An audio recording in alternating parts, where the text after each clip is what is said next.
સ્પર્ધામાં ગુજરાત પેટર્નની બેઠકને લઈને ચેતર વસાવાએ આક્ષેપ કર્યો છે। કહ્યું, અમને આપેલા વિકાસના કામો કાઢી નાખવામાં આવ્યા છે। આવનારા દિવસોમાં જો લોકોપયોગી કામો નહીં કરાય તો ધરણા કરવામાં આવશે।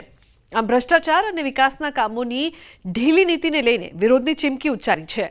તો આ તરફ બેઠકને લઈને સાંસદ મનસુખ વસાવા અધિકારીઓની ઝાટકણી કાઢતા નજરે પડ્યા, જેને લઈને ચેતર વસાવાએ કહ્યું કે તેઓ અમારા વડીલ છે, પણ તેઓને મારા જેલમાંથી મુક્ત થવા પર બળતરા થતા હશે।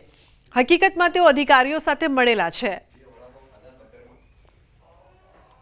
આ મીટિંગમાં અગાઉ અમે જે પણ પ્રકારના કામો આપ્યા હતા એ કામો કાઢી નાખવામાં આવ્યા છે અને કેટલાક અધિકારીઓએ બહારના એનજીઓ કોન્ટ્રાક્ટરો સાથે મળીને બિનજરૂરી કામો મંજૂર કરી દીધા છે। ત્યારે એમાં અમે વિરોધ દર્શાવ્યો છે અને આવનારા દિવસોમાં જો લોક ઉપયોગી કામોનો સમાવેશ કરવામાં નહીં આવશે તો કલેક્ટર કચેરી ખાતે ધરણા પ્રદર્શન અને આંદોલનો પણ થશે।